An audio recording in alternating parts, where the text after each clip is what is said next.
On her 25th birthday, she woke up in the mafia boss's bed, and he said, "From now on, you stay." The light was the first offense. It was a sharp, clinical assault behind her eyelids, slicing through the dense fog in her head. Haley Monroe groaned, the sound a dry rasp in her throat. Her entire body ached, a dull, heavy thrum that echoed with a phantom beat. She tried to swallow and tasted stale liquor and something else, something bitter and unfamiliar. She forced her eyes open. The light was sunlight, not the gray, grudging dawn that filtered through the cracked blinds of her one-room apartment, but a brilliant, floor-to-ceiling flood of it. It poured through windows taller than she was, illuminating a room that looked like it belonged in a magazine. Sleek lines, muted colors of charcoal and steel, a bed vast enough to hold 5 of her, and she was in it. A cold jolt of adrenaline cut through the hangover. This was not her bed. This was not her room. This was not her life. She sat up, a wave of nausea and vertigo making the room tilt. The sheets were silk, or something like it, sliding against her skin with a cold, liquid weight. She looked down. She was wearing a man's white dress shirt. It was heavy, expensive cotton, smelling faintly of starch, tobacco, and a cologne that was dark and complex. It hung to her mid-thigh. Underneath, she was naked. Panic, sharp and familiar, clawed at her throat. "Oh God, no, no, no!" She threw her legs over the side of the bed. Her own clothes, her cheap jeans, her worn-out boots, her favorite good sweater were nowhere to be seen. Her purse, her phone, her keys, gone. The floor was a dark, polished marble, cold under her bare feet. She stood, pulling the shirt down, her heart hammering against her ribs like a trapped bird. Where was she? How did she get here? The night before, it rushed back in broken, jagged pieces. Her birthday, her 25th. A milestone she had wanted to spend alone with a pint of ice cream and a locked door. But Emma, her co-worker at the diner, would not hear of it. 25. Haley, you have to celebrate. You can't just let it pass by. Emma, with her bright lipstick and her easy, unburdened laughter. Emma, who didn't know the first thing about Haley's real life, about the shadows that made her flinch when a man raised his voice or moved too quickly. "Just one drink," Emma had pleaded, pulling her into the back alley. "Emma, this isn't a bar. This is just a door. It's the door. Haley, it's the Onyx Lounge. You can't just walk in. You have to know someone. And my cousin's new boyfriend knows everyone." The place had been dark, sinking deep into the bedrock of the city. No sign, no name, just a velvet rope and a doorman who looked like he ate bricks for breakfast. Inside, it was all hushed whispers, clinking glass and low, throbbing music. The air smelled of old money and secrets. People watched. They didn't just look, they watched, and someone had been watching her. Haley stumbled to the window. The city of Chicago spread out below her like a map. She was high, dangerously high. The Hancock Building, the Willis Tower, they were not neighbors, they were equals. This was a penthouse. She remembered the man. He hadn't been laughing or drinking. He sat in a deep-shadowed booth, a glass of dark liquid untouched in front of him. Tall, dark-haired, in a suit so perfectly tailored it looked like armor. He hadn't moved, but his gaze had pinned her from across the room. It was not a look of interest, not the slimy, appraising stare she got at the diner. It was a look of assessment, of possession. She had felt a chill, a primal warning, and had turned away, grabbing Emma's arm. "I want to go." "What? We just got here. Here, have your birthday drink." Emma had handed her a glass, something bright blue and sweet. Haley hated sweet drinks. But she drank it, just to appease her, just to get through the next 10 minutes before she could fake a headache and escape. Then, what? Another drink? Someone had bumped into her. A voice, a hand on her arm. Then the edges of the room had softened, the music turning to sludge, the man's face floating in her memory. Then, a profound, terrifying blackout. The click of a door opening behind her was so soft, she almost missed it. She spun around, her hands flying up to cover herself, pulling the shirt tight. He was there. It was the man from the lounge. He was even more imposing in the daylight, the same dark, immaculate suit, hair black as a raven's wing, slicked back from a face that was all hard planes and angles. He looked at her, his eyes a startling, cold gray, moving from her bare feet to her tangled hair, to her wide, terrified eyes. He held a small, black phone in his hand, hers. "Good morning," he said. His voice was low, smooth, and utterly devoid of emotion. It was the calmest thing in the room, and the most dangerous. "Where am I?" Haley demanded, her own voice shaking, betraying her. "Who are you? What did you do to me?" He took a step into the room, and she took a step back, her bare foot hitting the cold metal base of a chair. "My name is Luca Moretti," he said. As if that should explain everything. He stopped, leaving a good 10 feet between them. He radiated a stillness that was more intimidating than any overt threat. "Nothing happened," he said. "Nothing you are thinking. You passed out. I had my men bring you here." Haley's mind raced. "Passed out? You kidnapped me." She looked wildly at the door he'd come through. "I'm leaving. Give me my phone. Give me my clothes." No. It was not an angry no. It was a simple statement of fact, a closing of a door, a period at the end of a sentence.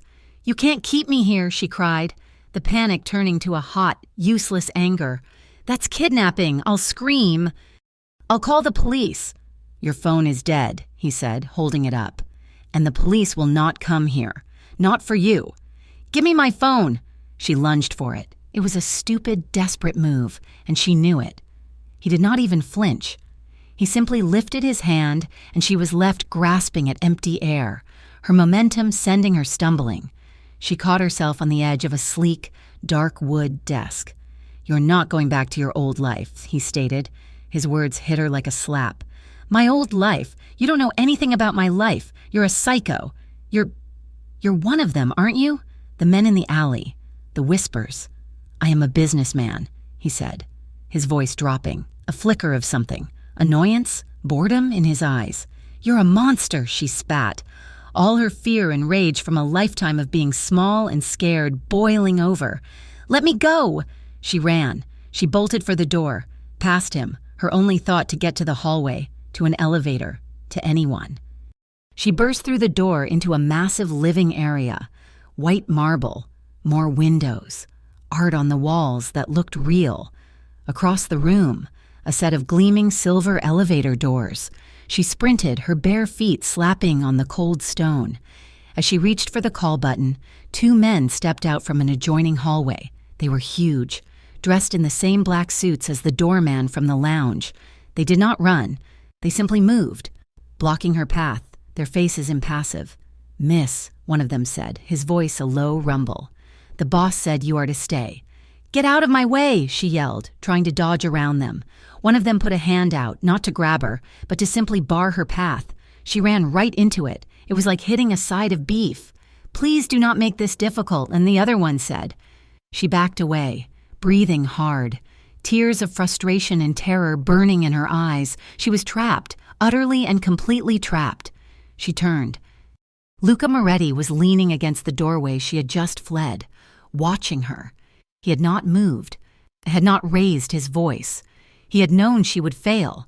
"Why are you doing this?" she whispered, the fight draining out of her, leaving only the cold dread. He walked toward her, and this time she did not back away. She was too tired. He stopped a few feet from her. "Last night," he said, his voice quiet, forcing her to lean in to hear it. "Someone tried to take you from that lounge. Not me."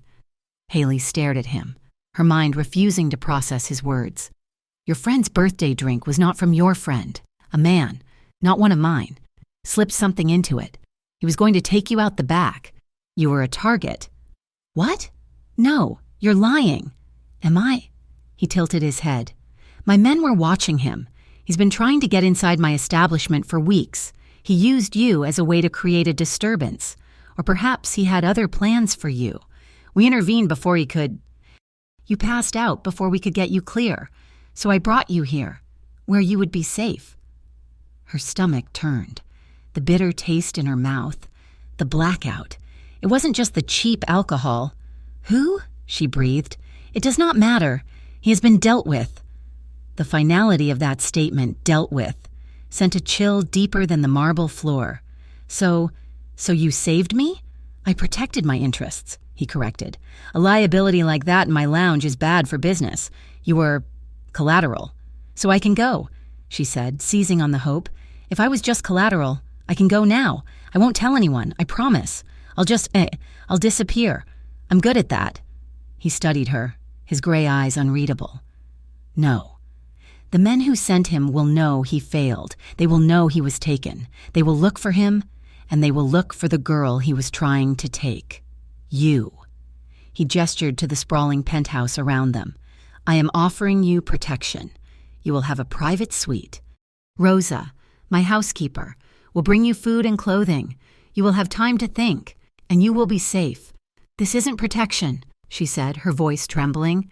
This is a cage. A cage is what you call it when you want to leave, he replied, turning away. I call it a sanctuary. The choice is yours. But the doors to the world, they are locked for now. He left her standing in the massive room, the two mountains of security still by the elevator, watching her. She was furious. She was confused. And more than anything, she was terrified. He was right. She was in a cage, a beautiful, sunlit cage, but a cage all the same.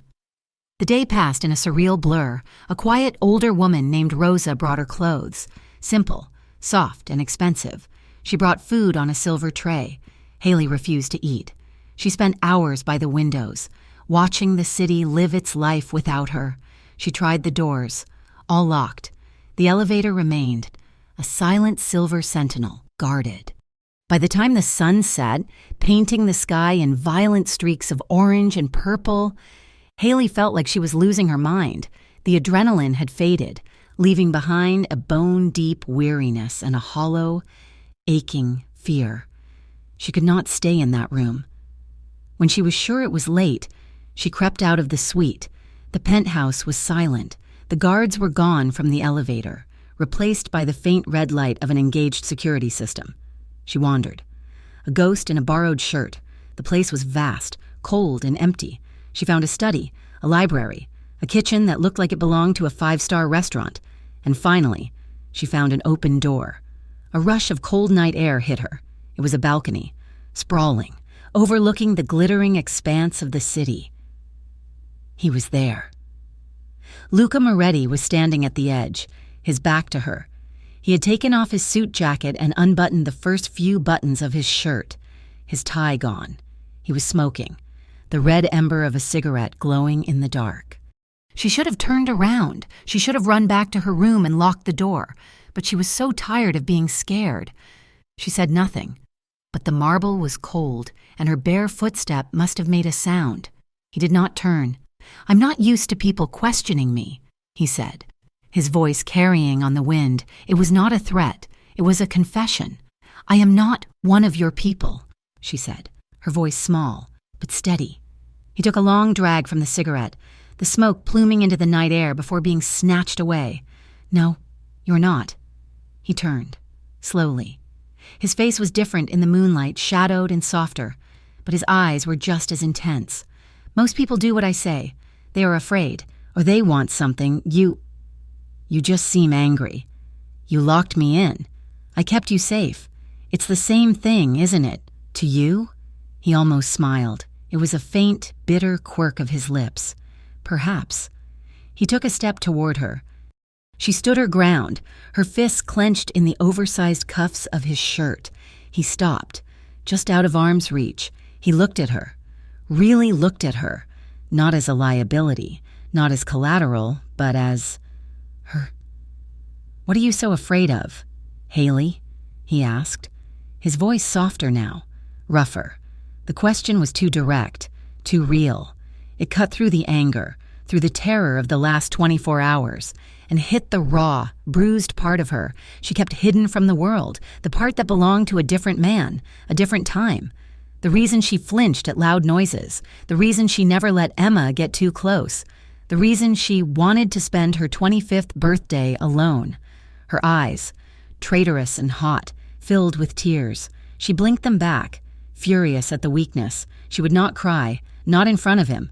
She lifted her chin, but the tremor in her lip gave her away. She did not answer. He saw it. He saw the shift, the sudden, overwhelming tide of a memory she could not escape. He took another step. She flinched. It was not a big movement, just a tightening of her shoulders, a sharp intake of breath, a half step back. It was an old reflex, burned into her nerves. Luca Moretti stopped, dead. He did not move. He did not breathe. He just watched her, and the coldness in his eyes was gone, replaced by a sudden, still, and terrible focus. He had seen that flinch before. He understood it in a way that had nothing to do with her. He did not reach for her. He did not try to comfort her. He just stood there, a solid, warm presence in the cold night air, his body a shield against the endless, open sky. When he spoke, his voice was a low, gravelly promise, a vow made to the darkness and the city lights. "Nobody is going to hurt you," he said. "Not again." The words hung in the cold night air, a promise so absolute it was terrifying. Not again. Haley woke up on the massive, comfortable bed, the sun already high. She was still wearing his shirt. For a long moment, she lay there, replaying the pre-dawn encounter on the balcony, the way he had stopped when she flinched, the way his voice, stripped of its cold command, had become a low, guttural vow. He was a monster. She was sure of it. But his was the first voice in her life that had not dismissed her fear. He had seen it, named it, and stood against it. The world outside, the world with its alleys and its shadowy men, suddenly felt infinitely more dangerous than this gilded cage. Her ex, her past, the men from the lounge. She had nowhere to go. She was a mouse with no hole, and the owls were hunting. She would stay. One more night. That was it. Just one more night until she could think, until she could figure out a way to disappear properly. This decision gave her a strange, brittle new confidence. If she was a guest, even an unwilling one, she would not cower in a single room. She showered in the massive, slate-walled bathroom, the water pressure alone, a luxury she had never known. She dressed in the clothes Rosa had provided, soft, dark leggings and an oversized cashmere sweater that felt like a cloud. Her own clothes, she noted, were gone, washed and folded, or incinerated. She wasn't sure which was scarier. She left the suite, her bare feet silent on the cold marble floors. The penthouse was quiet, still. The guards were gone from the elevator. It was just her and the sprawling, silent expanse of glass and steel. She walked, tracing the perimeter, her hand ghosting over textured walls and priceless, abstract art. It felt empty, a museum for a single, lonely inhabitant. She found the kitchen, a cavern of stainless steel and dark wood, and it was not empty. Rosa was there, kneading dough on a massive central island. She looked up as Haley entered, her face, lined with age and wisdom, breaking into a gentle smile. "You are awake. Good. You must be hungry." I am," Haley admitted, the scent of yeast and warm flour making her stomach ache with need. "Sit." Rosa gestured to a stool. "He's gone for the morning. Business." Haley slid onto the stool, watching the older woman's strong, practiced hands. "He's your boss, Luca." "I have been with the Moretti family since before he was born," Rosa said, not looking up. "I held him the day his mother brought him home. I fed him, and now I feed you."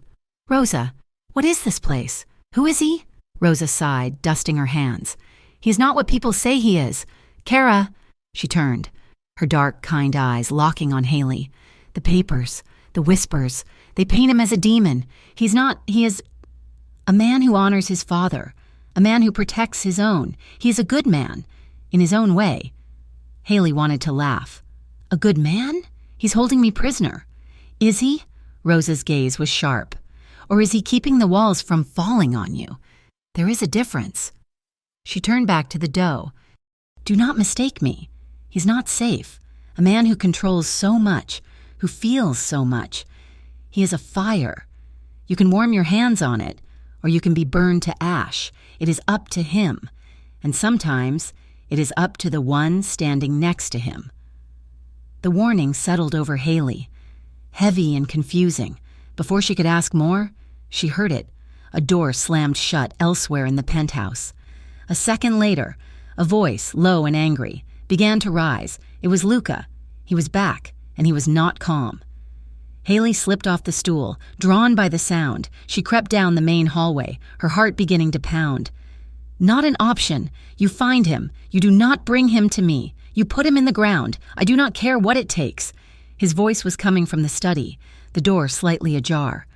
A pause. Muffled sounds from a phone. No, she's not your concern. She is mine.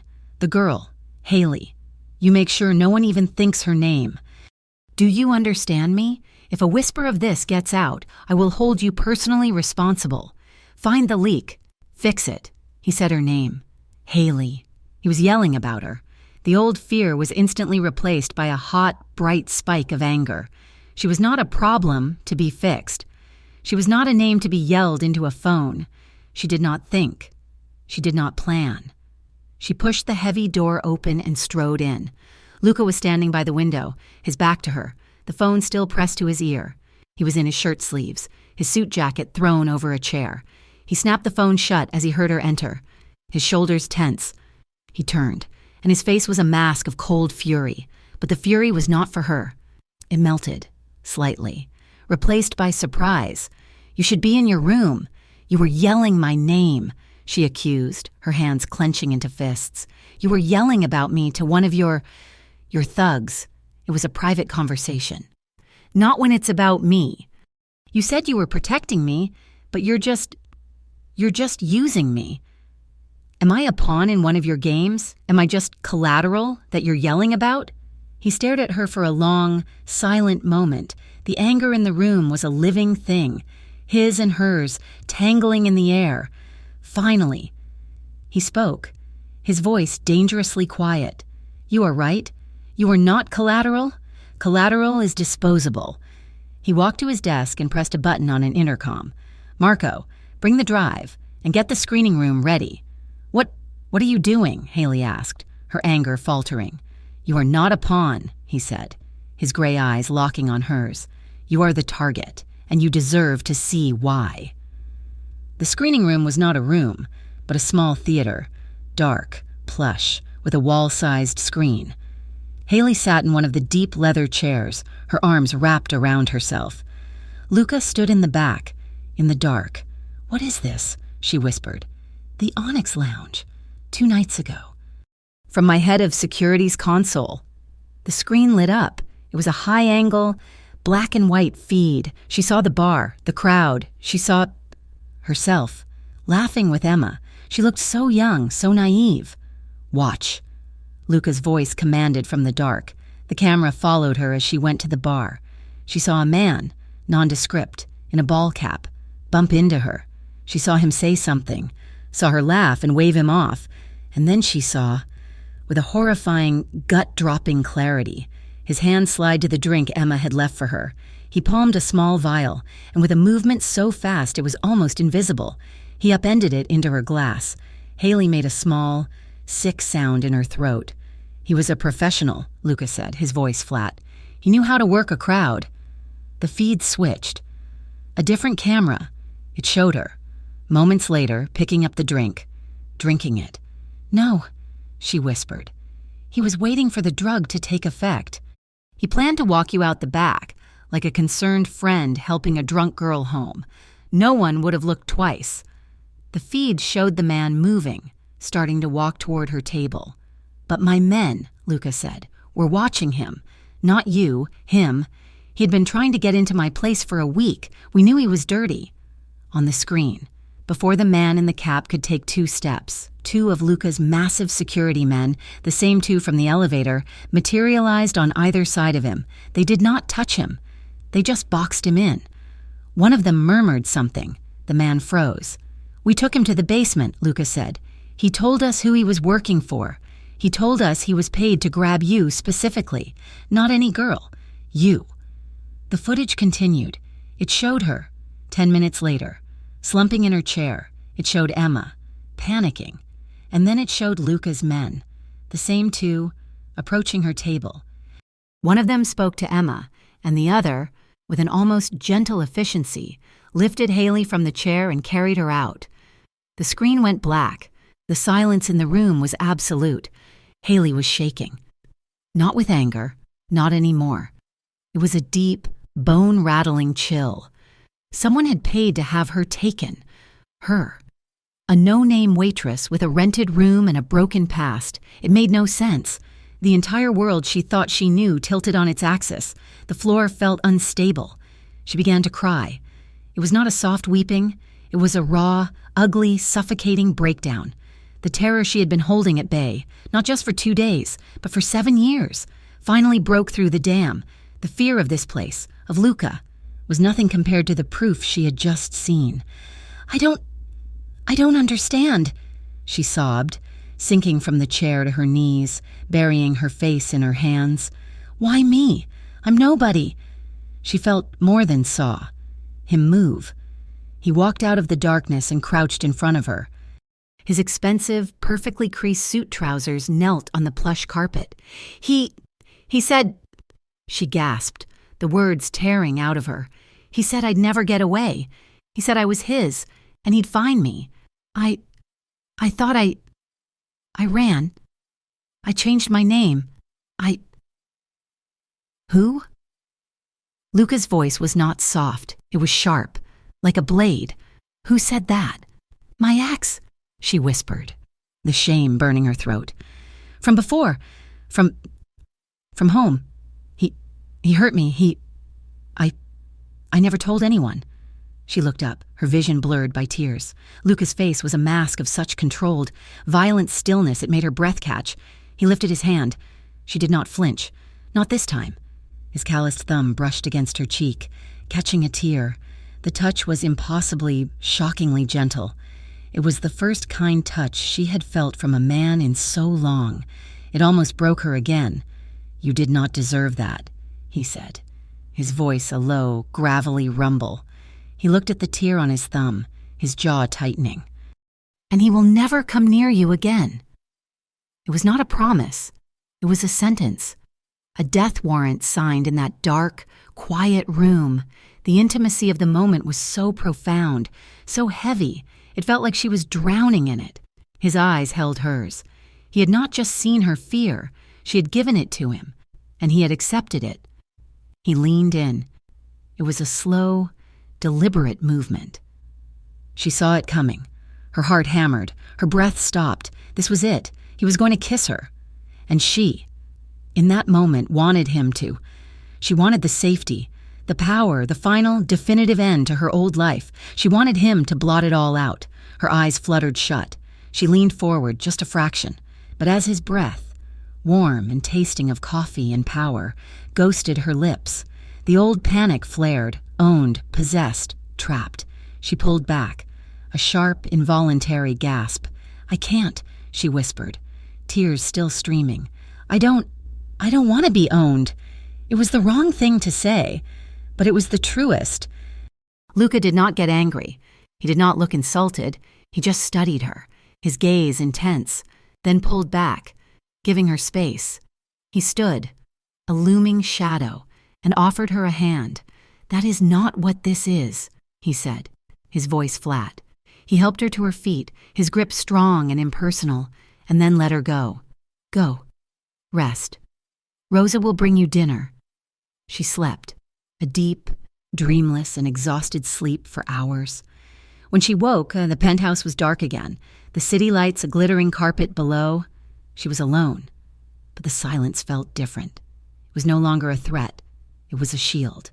She found him in the main living room. He was standing by the floor-to-ceiling windows, a glass of dark amber liquid in his hand, watching the city. He looked impossibly, achingly lonely. She surprised herself by walking toward him. She stopped a few feet away. Hard day at the office? She asked. He turned, his eyes unreadable in the dim light. A small, faint smile touched one corner of his mouth. You could say that. Is this what you do? She asked, gesturing to the glass. Drink and stare at your kingdom? Sometimes. He took a sip. And it is not a kingdom. It is a battlefield. He looked at her. You ate. Rosa's food is good. She is a treasure." A new silence settled, but it was not the angry, charged silence of before. It was something else. The tension was still there, a low thrum under the skin, but it had changed. It was no longer just fear. "Thank you," she said, her voice quiet. For showing me. I'm sorry I yelled." "Do not be sorry," he said. "Your anger is real. It is better than the fear." "Is it?" she asked. "Fear makes you a victim," he said, turning to face her. "Anger makes you a fighter. I prefer a fighter." The space between them felt electric. He had not moved, but she felt drawn to him. A moth to that dangerous, contained fire Rosa had warned her about. She was tired of being a victim. She was tired of being afraid. She made a decision. She closed the distance between them. She stood directly in front of him, so close she could feel the heat radiating from his chest. She had to tilt her head back to look at him. "Haley," he warned, his voice a low growl. She ignored it. She reached up, her hands hesitant, and rested them on his chest, feeling the solid, steady beat of his heart under her palms. Then, standing on her toes, she pressed her lips to his. It was soft, a question. For a second, he was utterly still, a statue. Then, with a low groan that seemed torn from his soul, he answered. His glass hit the marble floor, shattering the silence. One of his hands clamped down on the small of her back, yanking her flush against him, lifting her off the ground, the other tangled in her hair, tilting her head back. And then he kissed her. It was not gentle. It was not kind. It was a drowning. It was a desperate, hungry, all-consuming claiming. He kissed her with all the anger and loneliness and power he held back from the world. It was raw, and it was real, and it was everything she had ever been afraid of. A violent shiver ran through her, a tremor that had nothing to do with pleasure and everything to do with a memory of a different man, a different kind of violence. He felt it. Instantly. He stopped. He did not let her go, but the kiss gentled and then ceased. He pulled back, his forehead resting against hers, his breathing harsh, his eyes closed. He was shaking. He looked into her wide, terrified, and confused eyes. The passion was gone, replaced by a deep, sudden anger, an anger at himself. "Not like this," he whispered, his voice rough. He set her down, his hands on her waist, and stepped back, breaking the contact. The cold air rushed in to fill the space where he had been. "You deserve more," he said, his voice flat, then a moment blurred by pain. Haley woke up to silence. The morning light was soft, filtered by the automated blinds in her new suite. She was not in his room. After he had stepped back, leaving her cold and trembling by the shattered glass, he had simply nodded to one of his men. The guard had escorted her to this room, a suite almost as large as the first, and locked her in. She was still a prisoner, but she had kissed her jailer. A deep, confusing shame washed over her, followed by a flicker of the same defiant anger. He had rejected her. After that kiss, a kiss that had felt like an avalanche, he had stopped. Not like this. He had seen her tremble, seen the ghost of her past, and he had pulled back. She should be relieved. Instead, she just felt lost. A few days passed, and the penthouse became her entire world. Luca was distant, but his presence was a constant, low hum. He did not lock her in the suite again. He gave her the freedom of his cage. She ate her meals with Rosa in the warm kitchen, the one place that felt real. Luca began to allow her to see, not his world, but the edges of it. One afternoon, she was reading in the library, a vast 2-story room that smelled of old leather and paper. She thought she was alone. Then, voices. Luca. Then he was holding a meeting, not in his study, but right there, in the open. 3 men, all of them older than him by decades, sat in the high-backed chairs. They looked like bankers or senators. They did not look like gangsters, but the air around them was thick with a heavy, dangerous respect. "The Port Commission is a non-issue," one man said, his voice gravelly.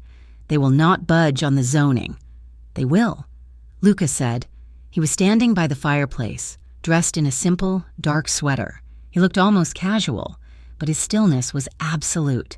"Luca," With respect, another man said. You are young. You have not dealt with aldermen of this integrity. Luca turned his head, just slightly. A faint, cold smile touched his lips. Integrity is just a price that has not been met. You, he pointed at the man, will send the alderman's wife a gift, a donation to her pet charity, 6 figures. Then, he turned to the gravel-voiced man, you will remind him that his son-in-law has a rather significant gambling debt, a debt that has just been purchased by our associates. And what if he calls the police?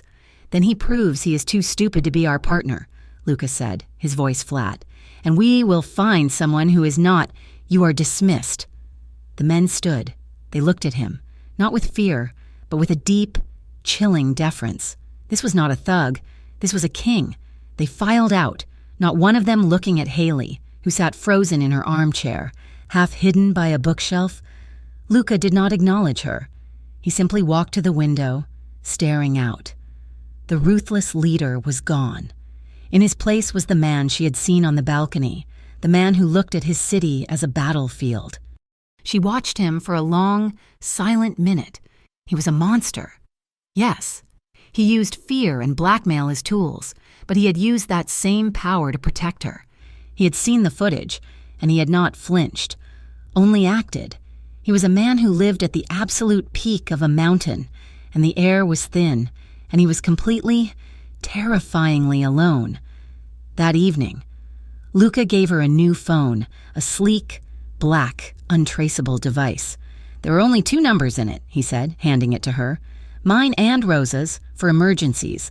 The implied trust was a weight in her hand. He was giving her a lifeline. Thank you, she whispered. He just nodded, his face unreadable, and left. The call came 2 days later. She was in her suite, trying to sketch the skyline on a pad of paper Rosa had given her. The phone buzzed on the nightstand, an unfamiliar, jarring sound. She picked it up. Hello? Haley. The voice. It was a razor blade down her spine. The air left her lungs. Her blood turned to ice. It was not possible. Hello, baby. Did you miss me? She could not speak. She could not breathe. Her hand flew to her mouth, stifling a scream. Richard, she finally choked out. That's right, he crooned, and she could hear the smile in his voice. The same smile he used before he... I see you. Haley. Playing house in a castle. It's a nice view. Bet you feel real safe up there, don't you? All that glass. She scrambled away from the window, dropping the phone onto the bed. She backed into the corner, hyperventilating. His voice, tinny and demonic, was still coming from the speaker. Did you think he could protect you from me? Did you think I'd just let you go? You're mine. Haley, you've always been mine. She was sobbing, her body shaking so violently she could barely stand. I'm coming to get what belongs to me, the voice said. See you soon. The line clicked dead. She did not know how long she sat there, huddled in the corner, before the door to her suite burst open. It was Luca, and he must have heard her. His face was a thundercloud. What is it? What happened? He saw the phone on the bed, his eyes narrowing. He crossed the room in 2 strides, snatching it up. Who called you? He... She gasped, unable to form the words. Richard, my ex, he knows. He said he's watching. Luca's face went white with a rage she had never seen. It was not the cold, controlled anger of his business. This was hot. This was murder. He put the phone to his ear, hitting a button. Marco, the last call to this device. Now. He listened, his jaw working. How long? Another pause. Find him. I want him. Alive. He snapped the phone shut and looked at her. He's in the city, Luca said, his voice a low, terrifying growl. My men traced the call, a burner, but the signal was from a tower downtown. He's here. That broke her. He was here.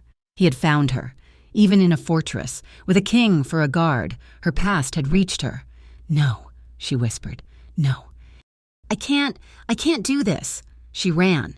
Not out of the room, but to the closet. She tore it open, yanking out the small backpack she had arrived with, the one Rosa had cleaned and returned to her. She began throwing in the few things she had, the cashmere sweater, the sketchbook. What are you doing? Luca demanded, his voice shaking with a barely controlled storm. I'm leaving, she said, her hands trembling as she zipped the bag. I have to leave. Don't you see? He found me. He's here because of me. He'll hurt you. I'm putting you in danger. I can't stay. I can't let him. I have to go. She tried to push past him. Let me go. You have to let me go. No. You can't stop me.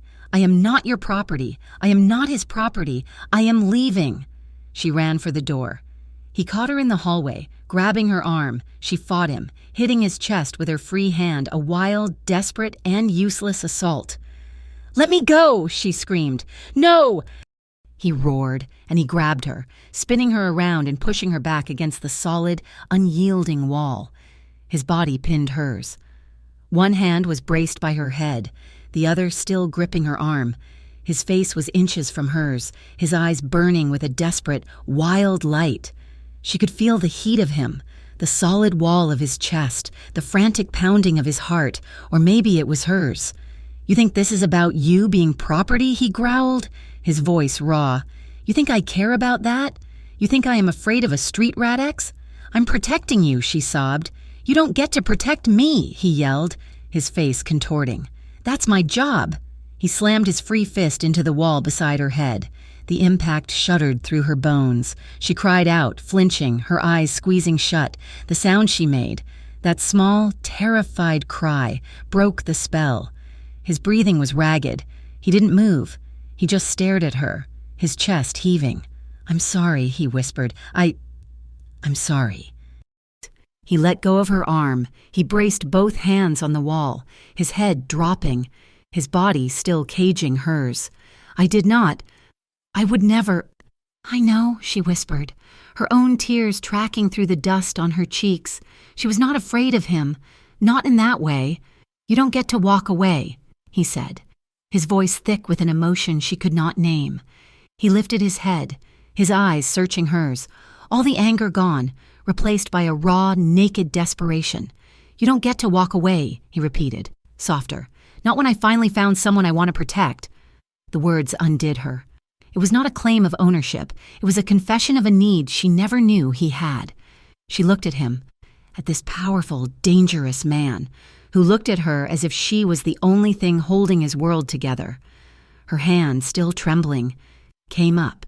She did not push him away. She laid her palm on his cheek, his skin rough with a 5 o'clock shadow. He flinched, just slightly, as if her touch was a brand. He closed his eyes, leaning into her hand. Haley. He breathed, her name a prayer. Stay, she whispered. He opened his eyes. The question was there. She gave him the answer. She lifted her other hand, tangling it in the hair at the nape of his neck, and pulled him down to her. The kiss was not like the first one. There was no violence in it, no desperation. It was a slow, deliberate collision. It was hesitant. It was a question and an answer, and a promise, all in one.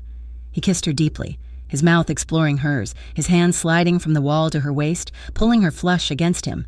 She trembled, a new kind of shiver, one of anticipation, of fear, of a profound, earth-shattering choice. He felt it. He pulled back, his forehead resting against hers. Haley, he said, his voice hoarse. Are you sure? If you want me to stop, I will.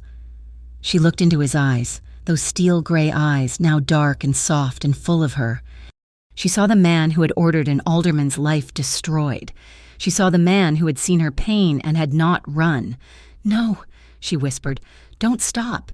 He lifted her then, one arm under her legs, the other supporting her back, as if she weighed nothing. She wrapped her arms around his neck, burying her face in the warm, safe-smelling skin of his throat. He carried her from the hallway into her suite, past the scattered clothes and the open backpack, and into the bedroom. He laid her on the bed, on the soft, white sheets, and followed her down, his body a heavy, protective weight half covering hers. He did not rush. He undressed her slowly, deliberately, his eyes never leaving hers. Every touch of his fingers on her skin was a question. Every soft gasp she gave was an answer. He kissed her face, her jaw, her throat, his lips gentle, his hands strong but respectful. When she shivered, he paused. "It's okay," she whispered, reaching for him, her own hands clumsy as she unbuttoned his shirt. They were skin to skin, heart to heart, and the world outside, the man on the phone, the danger. It all dissolved. There was only this room, this moment. He moved over her, and his eyes held a universe of emotion, of pain, of a profound, lonely need. He was a king, but in her bed, he was just a man. He entered her slowly, a deep, perfect joining that made her gasp. It was a reclaiming, not of him over her, but of her own body, her own choice. He moved. A slow, deep, and steady rhythm, and every emotion they had both held back poured into that single physical act. It was not a blur of pain, it was a sharp, clear, an overwhelming wave of connection. It was slow, it was deep, it was everything. After, she lay on his chest, her head rising and falling with his steady breathing. His heart, which had been hammering a frantic rhythm, was now a slow, powerful beat under her ear.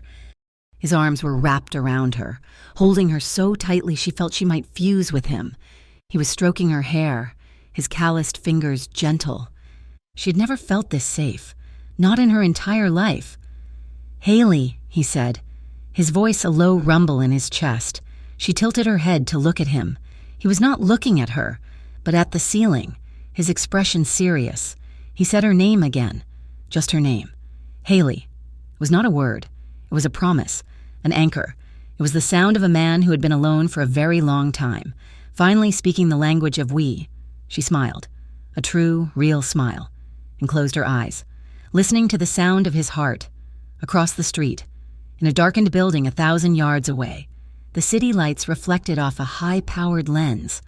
A sniper's scope glinted in the dark, trained on the penthouse window, on the two figures wrapped in sheets, oblivious. A phone was dialed. A low voice spoke. "I have them. Both of them. The girl is in his bed." "He's compromised." A pause. "Yes, we wait for the signal." The first light was a hesitant gray, painting the edges of the high-rise windows. The city was still asleep, a dark, breathing beast below them. Haley was nestled in the crook of Luca's arm, her head on his chest, listening to the slow, steady rhythm of his heart. She had never known a silence this complete. The world had been reduced to the warmth of his skin, the clean scent of him, and the heavy, expensive sheets tangled around their legs. For the first time in her life, she felt anchored, safe. Luca was awake. She knew it. Even though his eyes were closed, his hand was stroking her hair, a slow, unconscious, possessive movement. He had been awake for a while, just watching the light change, holding her. She started to say, her voice thick with sleep. "Shh," he murmured, his lips brushing the top of her head. "Don't talk. Just stay." A high-pitched, almost supersonic whine cut through the silence. It lasted only a fraction of a second, a sound that seemed to exist only in her teeth, before she could even register it. Luca moved. He was not the man who had been holding her. He was a different creature entirely. In one violent, fluid motion, he grabbed her, rolled, and covered her body with his own. His arm clamped over her head, pushing her face into the mattress. "Don't move!" he roared, the command muffled by the pillow. Then the world exploded. The sound was not a gunshot. It was a physical blow, a deafening, gut-punching crack as the floor-to-ceiling ballistic glass of the bedroom window, an inch thick, spider-webbed. A second crack followed, and the entire wall of glass imploded, showering the room in a glittering, deadly rain of tempered shards. Cold, screaming wind and the distant wail of a car alarm rushed in to fill the vacuum. Haley screamed, the sound stolen by the chaos. She was pressed so hard into the bed she could not breathe. Luca's weight a crushing, absolute shield. Something hot and wet spattered her back. "Luca!" she shrieked, her voice thin with terror. "You're hit! It's not mine!" He grunted, his voice a low, animalistic snarl she had never heard. He was pressing a button on a small remote by the bed. Steel shutters, loud as a freight train, began to descend from the ceiling, sealing the open wound of the window, plunging the room into a sudden, chaotic darkness, broken only by the flashing red lights of a security panel. Alarms blared, a deafening, pulsing klaxon. Doors slammed open. Men were yelling. "Boss! Status! We're clean!" Luca yelled back, his voice echoing with contained fury. He rolled off her, and she gasped in a breath of cold, dust-filled air. "West side! High velocity! Get me eyes on the Rylance building! Now!" He was naked. A pale, muscular shadow in the flashing emergency light. He was not looking at her. He was scanning the room, his head tilted, listening. Haley pushed herself up on her elbows. Her body was shaking so hard her teeth chattered. The sheets were covered in glass fragments and a fine, white dust. The hot, wet spray on her back had been water? She looked over. The bullet had struck a crystal vase of lilies on the bedside table, obliterating it. "Stay down," he commanded, pulling a firearm from a biometric locked drawer under the nightstand. The click of the safety was the loudest sound in the room. His men were there, 4 of them, dressed in black tactical gear, sweeping the room with military precision. "Clear," one yelled. "Clear. Boss, we have a problem." It was Marco, his face grim. "The shot came from the Rylance. That's over a mile. It was a professional, a good one." Luca's face, illuminated by the red strobe, was a mask of cold, controlled volcanic rage. His eyes found Haley, huddled on the bed, shaking, pulling the sheet up to cover herself. "He wasn't aiming for me," Luca said, his voice terrifyingly quiet. The men turned. Marco's eyes widened. "Boss," Marco said, "the angle, with the light. He was aiming for the bed. He was aiming for her." The realization hit Haley like a physical blow. The sniper had not been trying to kill the mafia boss. He had been trying to kill the waitress. Luca's jaw clenched so hard a muscle pulsed. "Get her dressed. Get her to the car. We are moving. Now." "Boss, where?" "The Haven, full lockdown. Sweep the building. Find out how they knew we were in this room. And burn the Rylance to the ground if you have to. I want a name. I want a head. And I want the traitor who gave us up." He turned. Walking into the bathroom without a backward glance, the gun still in his hand, Haley just sat there, frozen, her mind a blank, ringing void. He was aiming for her. The Haven was not a penthouse. It was a fortress. Tucked into the unlisted, unnumbered sub-basement of a brutalist concrete building downtown. It was a place of steel, shadows, and silence. There were no windows. The air was filtered, tasting flat and artificial. Luca's men, a small army of them, patrolled the halls. He had not spoken to her since the bedroom. He had bundled her into an armored truck, his hand a steel grip on her arm, his eyes scanning every rooftop, every window, every shadow. Now, he was gone, vanished into a different part of the compound.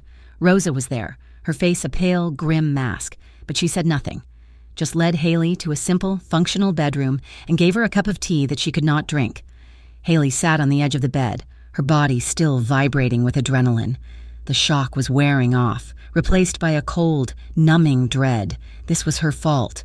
Her ex, Richard, he had called, and now this. She had to see. She had to know. She crept out of the room.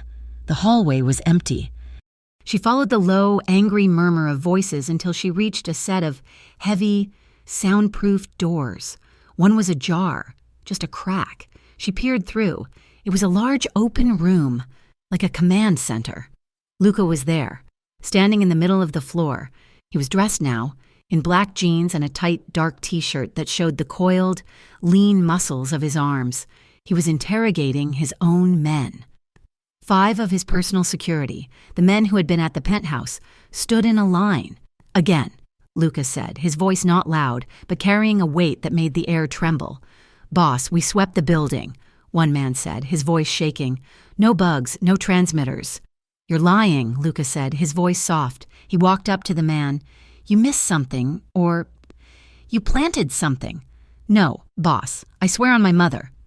"Do not," Luca hissed, his face inches from the man's. "Evoke a woman's name in a room full of failures." He turned.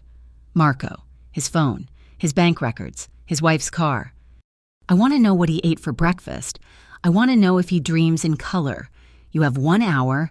If you find nothing, you're all fired. If you find something, one of you is dead." The men were sweating, pale with terror. This was the king Haley had glimpsed, but this was not a king on his throne. This was a predator in his den. He was terrifying, and he was all that stood between her and a bullet. The thought made her sick, but it was the truth. She was disturbed by the raw, cold violence of his authority, the absolute lethal power he wielded, but she was beginning, in a dark, twisted way, to understand it. This was his world. In this world, weakness was not a flaw, it was a fatality.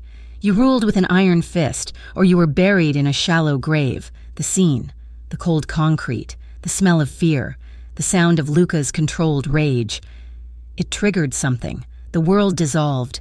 She was not in a concrete bunker. She was in a closet. It smelled of old wool coats and her mother's cheap, flowery perfume, and under it the sour, sharp tang of stale whiskey. She was small. Her knees were drawn to her chest, her hands pressed over her ears, but she could not block out the sound, a man's voice, not her father's, screaming. "Where is it, Sarah? You think you can hide it from me? You think I won't find it?" A crash. Her mother, sobbing. "I don't know what you're talking about. Please, just go. You're a liar, just like him." The sound of a hand hitting skin. A sharp, terrible slap. Haley squeezed her eyes shut, pressing her forehead against the rough, splintered wood of the closet door. She focused on the grain of the wood, on the single sliver of light under the door. She tried to make her breathing silent. "I want to disappear." The small, child version of her whispered in the dark. "Please, God, just make me disappear. Make him go away. Make it stop." "Haley?" Luca's voice. She gasped, her eyes flying open. She was back in the hallway, her back pressed against the cold steel door, her hands over her mouth. She was shaking, tears streaming down her face. His face was inches from hers. The rage was gone. His eyes were dark, filled with a sudden, alarming concern. He had seen her. He had seen the terror. He said nothing. He just put one hand on her arm, his grip firm but not violent, and led her back to her room. He sat her on the bed. He went to the small, windowless bathroom, wet a washcloth, and came back. He knelt in front of her, just as he had in the screening room, and gently, so gently, wiped the tears from her face. "You're safe," he said. It was not a command. It was not a promise. It was a simple, desperate fact. She started, her voice a broken whisper. "I remembered my mother. He used to hit her. I would hide in the closet. I thought if I disappeared, he would stop." His hand stilled on her cheek. He stared at her, and his expression was a terrible, mirroring agony. He understood. He sat on the bed next to her, his body a solid, warm presence, but he did not touch her. "My father was murdered," he said, his voice flat, his gaze fixed on the blank, concrete wall opposite them. "I was 12. He was shot in his car, right in front of our house. I was watching from my bedroom window, waiting for him to come in." Haley's breath caught. She turned to look at him. "I watched him die," he continued, his voice a monotone. "I watched the men drive away. They were laughing. I sat there all night until the police came, and then the other men, my uncles. They told me not to cry. They said, 'You are the man now. Luca, men do not cry. They avenge.'" He looked at his hands. They were large, strong, and scarred. "So I did not cry. I learned. Pain teaches you to survive. It teaches you to be harder than the man with the gun, stronger than the man with the knife. It teaches you how to build a wall so high no one can ever touch you." He turned his head, his gray eyes meeting hers. They were filled with a profound, aching sorrow. "But it doesn't teach you how to love," he said, his voice raw. "It doesn't teach you how to be. It just teaches you how to not die." Haley's heart broke. Not for the child in the closet, but for the boy at the window. She said nothing. She just reached out, her hand trembling, and laid it on his. His skin was warm. He laced his fingers with hers, his grip tight, desperate, an anchor in a storm. They sat like that for a long time. In the silent, windowless room, 2 broken children, trapped in the bodies of survivors. That night, she could not sleep. The silence was too loud. The darkness was too complete. She went to his room, a duplicate of hers, and slipped into his bed. He was already there, lying on his back, staring at the ceiling. He turned his head. "I can't turn it off," he whispered. "My mind, I can't." "I know," she said. She lay down beside him, on top of the covers. He turned on his side, and she did the same. So they were facing each other in the dim light. This was not for lust, it was for safety. It was 2 human beings, raw and exposed, needing to know they were not alone in the dark. He reached out, his hand tracing the line of her jaw. "You are too good for this. Haley, for this. For me?" "No," she said. She reached up, pushing aside the collar of his t-shirt. A pale, puckered scar, round and old, was visible on his shoulder, just above his collarbone. She leaned in, her lips brushing the damaged skin. She kissed it. A soft, reverent, healing touch. His breath hitched. A shudder ran through his entire body. She pulled back, her lips still close. "You're not alone anymore. Luca," she whispered. He closed his eyes, his entire body rigid, as if her words were a blow. When he opened them, the last wall, the last defense, was gone. He pulled her against him, burying his face in her hair, his arms like steel bands, and he just held her. He held her as if she was the only real thing in his entire hollow world. Later, in the deepest part of the night, when Haley was finally asleep, her breath a soft, even puff against his chest. Luca was still awake. A soft knock. He gently, so gently, disentangled himself, laying her head on the pillow. He slipped out of the room.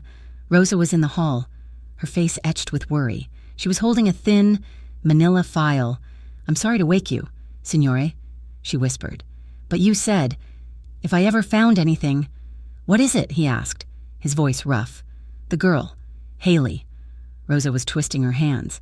When I was cleaning her things from her old apartment, her purse, there was a picture. A very old one." She handed him the file. "I did not recognize the man," Rosa said. "But my husband, he remembered, from the old days." Luca opened the file. Inside was a single, faded photograph, a young woman, Haley's mother, holding a baby. Standing next to her, his arm around her, was a man. A man with cold eyes and a familiar, crooked smile. His name, Rosa whispered, was Johnny Monroe. But that was not his real name. His real name was Giovanni Marchesi. Luca's blood ran cold. "He was a consigliere," Rosa said, her voice trembling. "To the old man. Before your father. He betrayed the family. He stole from them. Your father had him dealt with. 26 years ago." Luca stared at the photo. Giovanni Marchesi, the man his father had betrayed and then had executed. The man whose betrayal had started the war that had eventually, years later, gotten his father killed. He looked at the baby in the photo, the baby with the wide, frightened eyes, Haley. She was not a random waitress. She was not the ex-boyfriend's target. She was the daughter of his father's greatest enemy. She was a ghost from the original sin that had built his entire empire. She was tied to his world, not by circumstance, but by blood. He closed the file, his hand shaking. "Does she know?" he asked, his voice a dangerous whisper. She was a baby, signore. I think she knows nothing." "Good," Luca said, his voice flat. "You will never speak of this again to anyone, especially not to her. Do you understand?" "Yes, signore." Rosa scurried away, leaving him alone in the sterile, concrete hall. He leaned against the wall, the file feeling like it weighed 1,000 pounds. He thought of the woman sleeping in his bed, the woman who kissed his scars, the woman he had just finally let in. And he knew, with a certainty that chilled him to the bone, that this secret would destroy them. He had to protect her, from the sniper, from her ex, and now He had to protect her from the truth. He had to protect her from him. The silence of the haven was worse than the alarms. In the days following the attack, the concrete walls seemed to shrink, the filtered air growing heavy and stale. They were safe, but they were trapped.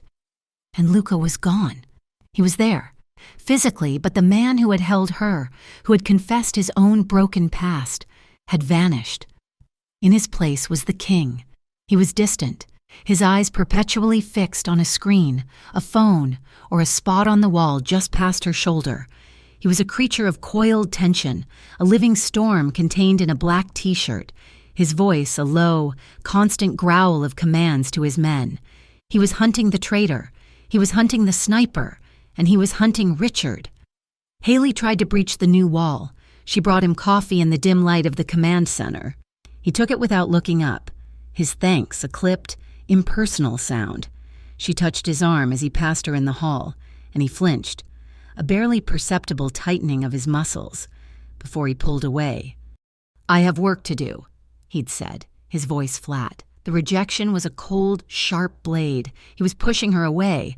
After everything, after she had finally let someone in. She was confused, and then the confusion curdled into a familiar, hot anger. She was a fool. She had let him see her, all of her, and now that the danger was real, he had put her back in her box. She was not his partner. She was not his equal. She was just the thing he was protecting, a precious object to be locked in a concrete vault. And he was distracted, his gaze so far away she wondered if he was already regretting his choice. He was in his study, a small, windowless office that was the only private space in the compound. He had been in there for 2 days, barely emerging. She heard him on the phone, his voice not angry, but dead. A new kind of quiet. It scared her more than his rage. She had to know. She had to understand what had changed. She waited. Finally, Marco entered the study, his voice low. "Boss, we have a problem at the port. They're demanding to see you. Now." Haley heard the scrape of Luca's chair. "This cannot wait." "No, sir, it's delicate." She heard him sigh, a sound of profound exhaustion. "Give me 5 minutes." She shrank back into the shadows of the hallway. He emerged, pulling on a black jacket, his face a mask of stone. He and Marco swept past her, their footsteps heavy. He did not lock his study. She stood in the hallway for a full minute, her heart hammering. This was a violation. This was a betrayal of the fragile trust they had built. But he had betrayed it first, with his coldness, with this new, invisible wall. She was done being the frightened child in the closet. She had to know what he was hiding. She pushed open the door. The room smelled of him, stale coffee, tobacco, and that dark, expensive cologne. His desk was a mess of papers, maps, and an open laptop, and sitting in the center, stark against the dark wood, was a thin, manila file. It was the one Rosa had given him. Her hands trembled. She knew, with a certainty that made her stomach clench, that this was it. This was the source of the distance. This was the secret. She opened it. The first thing she saw was the photograph. A young woman, beautiful, with Haley's own wide, sad eyes, holding a baby, her mother, and beside her, a man with a crooked smile and cold, dark eyes. She'd never seen this photo. She'd never seen this man. She picked up the next paper. It was her own birth certificate. Haley Ann Monroe. Mother, Sarah Monroe. Father, unknown. Beneath it was another document, older, a baptismal record from a church in the old neighborhood, St. Michael's, Haley Giovanni Marchesi, a different name. She dropped the paper, her hand flying to her mouth. Marchesi. The last items in the file were newspaper clippings. They were old, yellowed, brittle. The headlines screamed at her. Mob consigliere executed in alleged betrayal. Marchesi betrayal rocks underworld. Giovanni Johnny Marchesi found dead. The dates, 25 years ago, 26 years ago. She looked at the photo, at the man with the cold eyes. Giovanni Marchesi, her father. Then she remembered. The stories, the whispers, the name Moretti linked with another. She scrambled through the papers on his desk, her vision blurring. She found a different file, one on his family history, a timeline, and there it was. The Marchese family, the Moretti family, a war, a betrayal. Luca's father had been the one to order the execution. Luca's father killed her father. The file fell from her hands, its contents scattering across the floor. The air in the room was gone. She could not breathe. This was not a coincidence. Her entire life. This connection. He had known. When she'd woken up in his bed, he hadn't seen a waitress. He had seen a ghost. He had seen the daughter of his father's enemy. She was not his lover. She was his prisoner. She was leverage. She was a trophy. She was revenge. The sickness rose in her, hot and acidic. "Haley," she spun around. He was standing in the doorway. The meeting had been a lie, or he had forgotten. He was pale, his eyes wide, his gaze fixed on the scattered papers at her feet, on the photo of her father. He had known. "You knew," she whispered. The words were dry, dead, empty. "Haley," he said, taking a step toward her, his hands raised, as if approaching a terrified animal.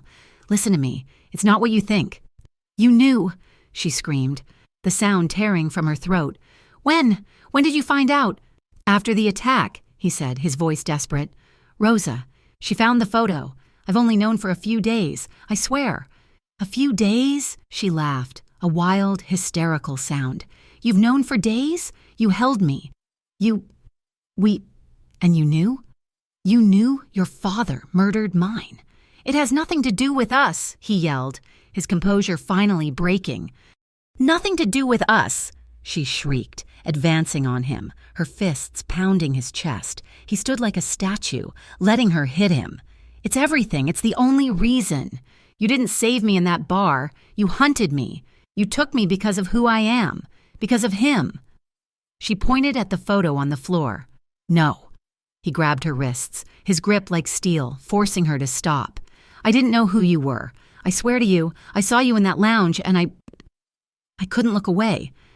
I didn't know why. It had nothing to do with this." "You're a liar," she spat, trying to wrench free. "I didn't tell you," he said, his voice dropping, his eyes pleading, raw with a pain that mirrored her own. "I didn't tell you because I was afraid. I was afraid of this. I was afraid you would look at me just like you're looking at me now. Like I'm him. Like I'm my father." "You are," she whispered, her voice breaking, the fight draining out of her, leaving only a vast, cold emptiness. "I was afraid," he continued, his voice thick, "that you would never believe my feelings were real, that you would think that I used you." "You were right," she said. The last of her strength was gone. "I don't believe you. I don't believe any of it." She pulled her wrists from his loosened grip. His hands fell to his sides. Empty. "Haley," he begged, Don't do this. Where are you going to go? You're not safe out there. The sniper, Richard, they're still out there." "I'd rather face them," she said, her voice dead, "than stay here with you."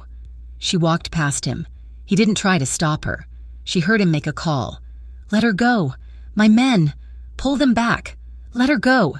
His voice was hollow, defeated. The steel door of the haven hissed open. She stepped out of the filtered, artificial air and into the gray, smog-filled afternoon of the city.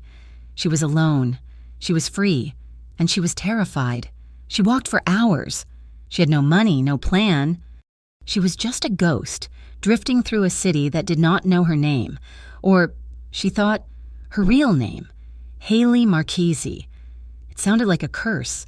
Rain began to fall, a cold, miserable drizzle that soaked her thin sweater in minutes. She ended up where she always ended up, the old neighborhood, the crumbling streets, the gravitational pull of her past. She found herself standing across from the alley by her old apartment building. It was all she had left. It was nothing. She was so cold, so tired. She just wanted to lie down. "Hello, baby." The voice slid from the darkness of the alley. The voice from her nightmares. The voice from the phone. Richard. He stepped out, blocking her path. He was thinner, his eyes wild and bloodshot, a manic, triumphant grin on his face. "I told you I'd find you," he crooned, sniffing. "I knew you'd come crawling back here. Always do. "Get out of my way, Richard," she said, her voice a low, warning tremble. She was not the girl he remembered. "Oh, feisty," he laughed. "Playing house in the castle make you brave? Guess what? The king isn't here to save you." He stepped closer, and she could smell the sour, unwashed scent of him. "I had a sweet deal. Haley, a real sweet deal. Some new players in town. They wanted leverage on Moretti. They were paying a fortune for someone he cared about. All I had to do was grab you from that bar. Easy. But you had to go and get yourself taken by the man himself." His face darkened.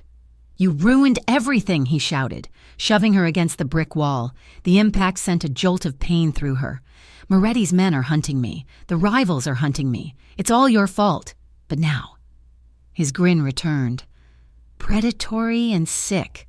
Now I get to fix it. I bring them the girl. They'll forget the mistake. And I get to have my fun with you first, for old time's sake." He grabbed her, his hand tangling in her wet hair, yanking her head back. "No!" she screamed. She was not that girl. She would not hide in the closet. She brought her knee up, hard, connecting with his groin. He roared in pain, his grip loosening. She slammed the heel of her hand into his nose. She felt a wet, hot crunch. He staggered back, blood pouring from his face. You broke my... I'll kill you." He lunged. He was stronger.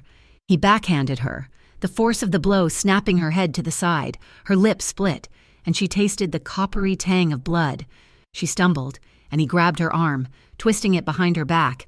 "I'll break you," he snarled, yanking the arm up. A pop, a white-hot, sickening bolt of fire, shot from her shoulder down to her fingertips. She screamed, a real high-pitched wail of agony. The pain gave her a last, desperate surge of adrenaline.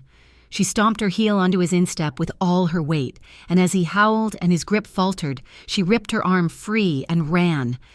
She ran, blind with pain and terror, her useless left arm dangling, her feet slipping on the wet pavement. She dove behind a mountain of rotting pallets and overflowing dumpsters in the back of the alley, collapsing into the filth. She could hear him. "Haley, you stupid bitch, I can hear you, I'll find you." She was sobbing, trying to stifle the sounds, her body shaking uncontrollably. She was going to die here, in the trash, the phone, her hand, slick with rain and her own blood, fumbled in her pocket, the phone Luca had given her. It was still there. Her fingers, clumsy and shaking, pressed the number, his. It rang once. "Haley?" His voice was dead, hollow. "Luca," she gasped, the sound a strangled sob.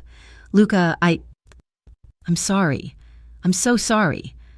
The quality of his voice changed instantly. The king was back. The cold, dead man was gone, replaced by the predator. "Where are you? Talk to me." "What do you see?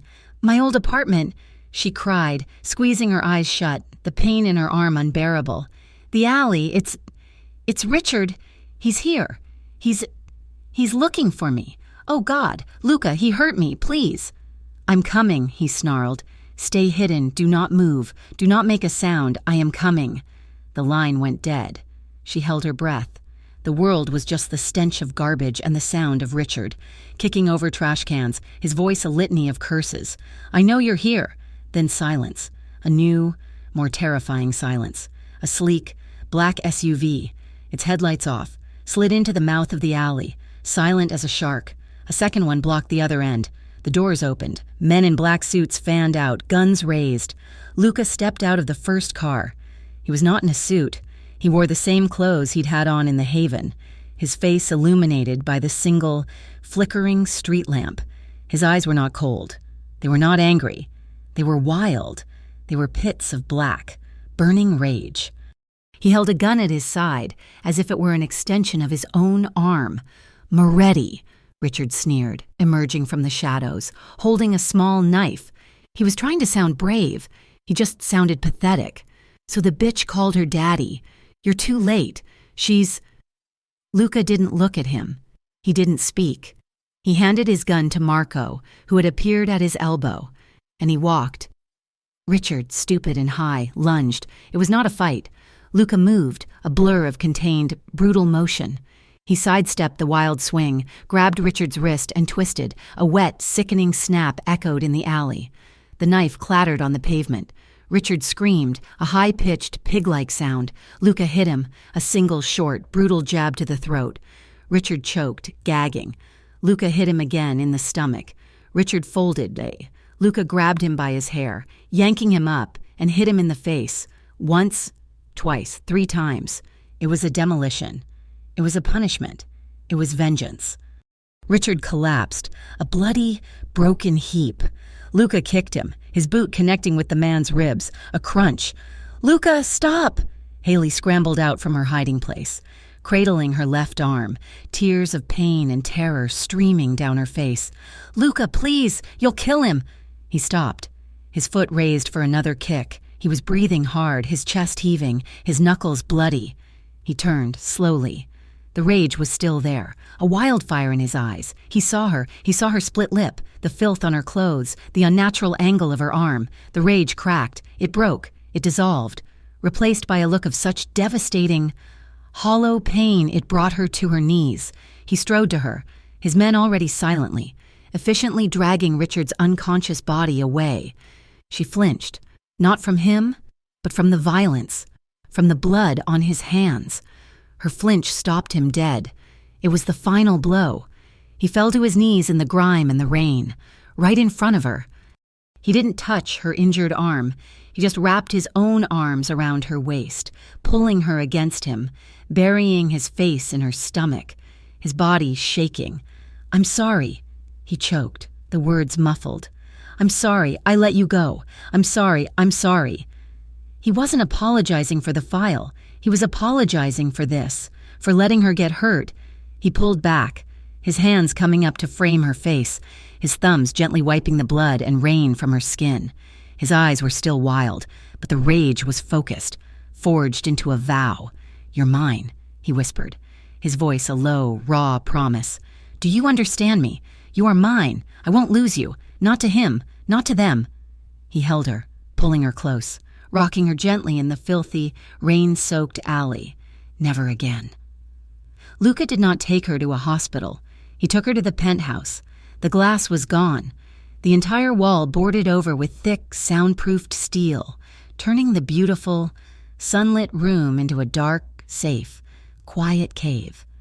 He had his own doctor, a quiet, older man with surgeon's hands and eyes that had seen too much, who came, set her dislocated shoulder, and stitched her split lip. The pain was immense, but the painkillers were a warm, fuzzy fog, pulling her under. Through it all, Luca never left. He sat in a chair by the bed, his face a mask of such profound, quiet guilt that it hurt her more than her arm. He was not the king. He was not the predator. He was the man from the balcony, the boy from the window, and he looked utterly, devastatingly broken. When she woke, the fog was gone, replaced by a dull, heavy ache. He was still there, but he was asleep, his head fallen back against the chair, his face gray with exhaustion, his bloody knuckles a stark reminder on his knee. She had run from him, from the truth of their past, and had run directly into the arms of the one man who had truly meant her harm. She'd been a fool, and her foolishness had almost cost her her life.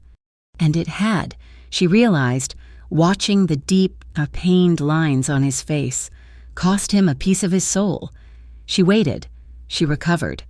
The bond, forged in violence and fear, was now tempered by a new, shared vulnerability. The secret of their fathers was a chasm between them, but the shared trauma of the alley, the sniper and the betrayal, was a fragile, desperate bridge. He still hunted. He spent his nights in the study, his days in meetings, but he was no longer distant. He was anchored. He would come to her, wherever she was, and just be. He would stand by the boarded-up window, and she would stand with him, and they would stare at the steel, neither one saying a word. One night, she found him in the library, a glass of untouched whiskey in his hand, staring at a single sheet of paper. "I know," he said, not looking up. "You know what?" she asked, her voice soft. "Richard," he said, his voice flat. "Dead. He's not dead, but he will never see the sky again. He will never speak your name. He is Gone. He will never hurt you." She let out a breath she had been holding for 7 years. It was a terrible, awful, profound relief. "This life," she whispered, sitting in the chair opposite him. "The blood, the ending of people. It's what you do. It's what I am," he said, his voice hollow. "My father," she said, the words tasting like ash. "Your father." He finally looked at her, his gray eyes stripped bare. "It doesn't matter. Haley." "How can it not matter?" she cried, the old anger flaring. "He killed him." "Yes, he did, and my father was killed. It's a river of blood, and we were born on opposite banks, but when I'm in this room, when I am not, him. None of it matters. The name Marchesi means nothing to me. The name Moretti means nothing. The only name that means anything is yours." "You should have let me go," she whispered. "I did. Once. It was the stupidest mistake of my life." He leaned forward, his eyes burning into hers. "You can leave. The door is not locked. My men will not stop you. I will give you a new life, a new name, a plane, anything. You can be safe, far away from all of this, far away from me." She stared at him. He meant it. This was her out. This was the freedom she had screamed for. "But you won't," she said, her voice a whisper. "No," he said, his voice breaking. "I am begging you not to. That's not love, Luca," she said, her own tears blurring his face. "That's possession." "Then I don't know what love is," he said, his voice raw. "I just know that when you walked out that door, when I heard your voice on that phone, I would have burned the entire city to the ground to get to you. I would have traded my own soul. If that's not love, then I am empty. And I don't care. I need you to, stay." She got up, her good arm aching, and knelt in front of him, just as he had done for her. She put her hand on his knee, over his scarred, bloody knuckles. "I love you," she whispered. The words were a confession, a surrender, a curse. "God help me, I love you, and it turs me." He dropped his head, his forehead resting on hers, his body shaking. He did not say it back. He did not have to. He just turned his hand over and crushed hers, lacing his fingers with hers. A desperate, drowning man finding the last piece of land. The hunt for the traitor was all that was left. Luca was methodical. He was a surgeon. He had the sniper, a low-level mercenary who had been paid in cash and had no idea who hired him. He had the men who had paid him, rivals from the north side, but he did not have the leak. Until he did. He found her one afternoon. She was in the kitchen helping Rosa knead bread, her arm finally free of the sling. He was pale.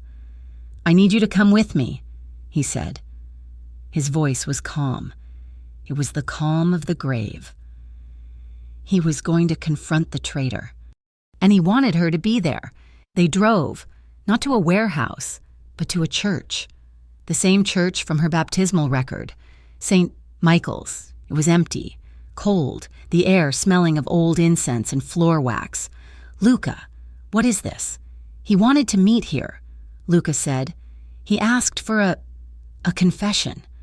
A man was waiting by the altar, his back to them. He was not old. He was Luca's age. He was handsome. And he had been at the penthouse. He had been at the Haven, Nico, the man who had been Luca's best friend, his capo, the man who had been like a brother. "She's here," Nico said, his voice echoing in the rafters. He turned. His eyes were not on Luca. They were on Haley. They were filled with a burning, obsessive jealousy. "You brought her to God's house." "Why, Nico?" Luca asked, his voice dead. "We ate at the same table. My mother kissed your cheek. You were my brother." "Brother?" Nico laughed, a high, thin sound. "I was your dog, and I was a good dog, until she came. You were a king. You were your father's son, and this Marchesi, she made you weak. She made you soft. She made me human," Luca said. "You're not supposed to be human," Nico roared, his face twisting. "You're supposed to be Moretti. I did it for you, to save you. I gave the North Side the sniper's number. I gave them her name. I told them if they took her, you would be free. You would be yourself again." "You pointed a gun at her," Luca said, his voice a low, lethal whisper.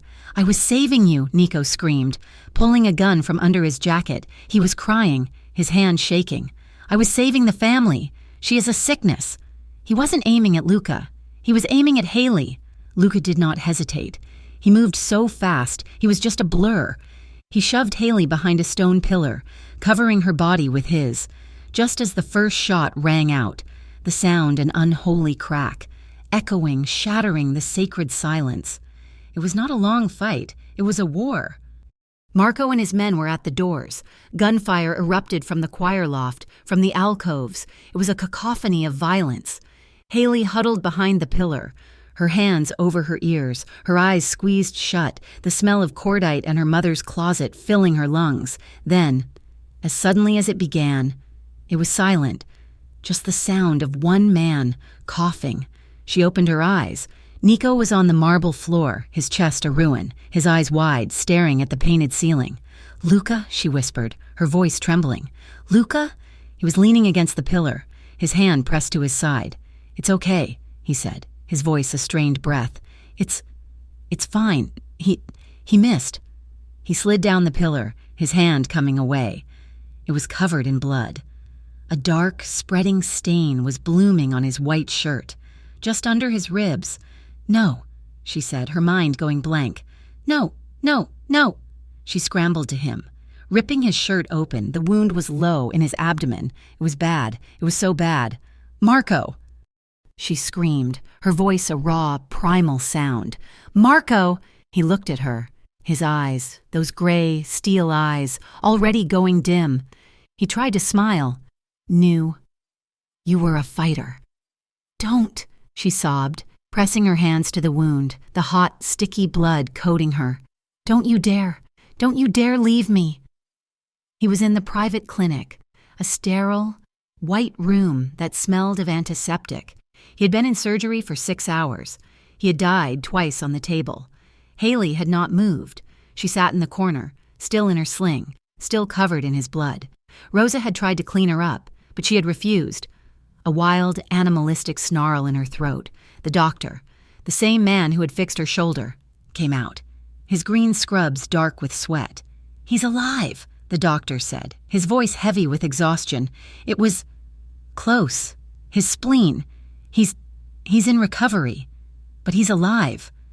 She did not cry. She just nodded. She walked past him, into the recovery room. Luca was a ghost.